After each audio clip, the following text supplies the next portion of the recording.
Delonte West. Go Mavericks.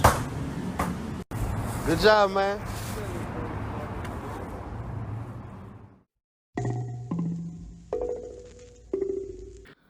Guys, this is somewhat of a sad story that hopefully has a happy ending. This is the story of Delonte West, who many in the NBA community have been trying to reach out to after recent videos and pictures of him living on the streets of Dallas. Delonte is a former first-round pick back in 2004 and played in the NBA for 9 seasons before playing in the G League in China for a couple seasons. And this is truly a tragic story, as Delonte, who was diagnosed with bipolar disorder in 2008, has had a rough time since leaving the NBA. So before we get to the story, make sure you hit that subscribe button and turn on notifications, as a lot of you have told me my videos aren't getting out to you.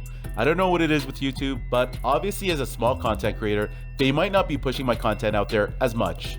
Also, one other thing I noticed was that out of all my viewers watching my content, less than 2% are actually subbed to this channel.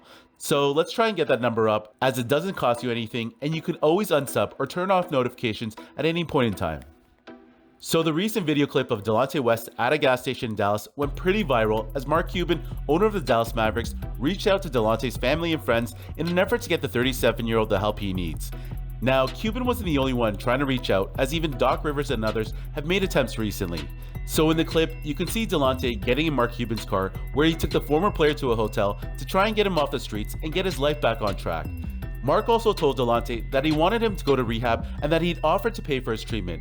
Now, this wasn't the first time concerned family and friends have attempted to get him off the streets, but it does seem like Delonte seems a bit more receptive to the idea. Anyways, kudos to Mark Cuban for trying to help the 37-year-old out. These are crazy times we're living in, and Cuban actually making a conscious effort to help a former player has to be simply commended. There's a lot of bad things out in the world today, but if you can do something to help others, kudos to you. And for those of you who don't know, Delonte West actually spent his last season in the NBA with the Dallas Mavericks, so there is a bit of a connection there. He was drafted by the Celtics and played under Doc Rivers before going to Seattle and Cleveland, where he played with LeBron James. Clearly, the former guard was a journeyman in the NBA, but still averaged a respectable 10 points a game throughout his NBA career. But after his career fizzled out, this is when we began seeing a decline in Delonte's mental state. That, coupled with drug abuse, clearly affected his life after the NBA, as in 2016, he was photographed in Maryland where he was panhandling on the streets. This picture obviously went viral because many just seem to only see the glitz and glamour of NBA life through social media. But that's not how it really is. Even looking back at Delonte during the 2011 NBA lockout, the 37-year-old applied to Home Depot and worked at a furniture store to make ends meet. With no paychecks rolling in, you gotta do what you gotta do. Anyways, as the story goes, the former guard has been pretty much living on the streets since 2016.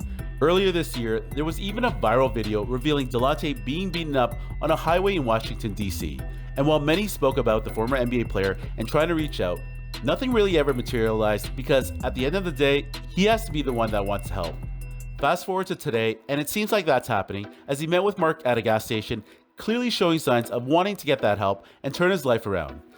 With that being said, my thoughts and prayers are with Delonte West and his family, as I really do hope he can turn things around, as he's still fairly young and has his whole life ahead of him.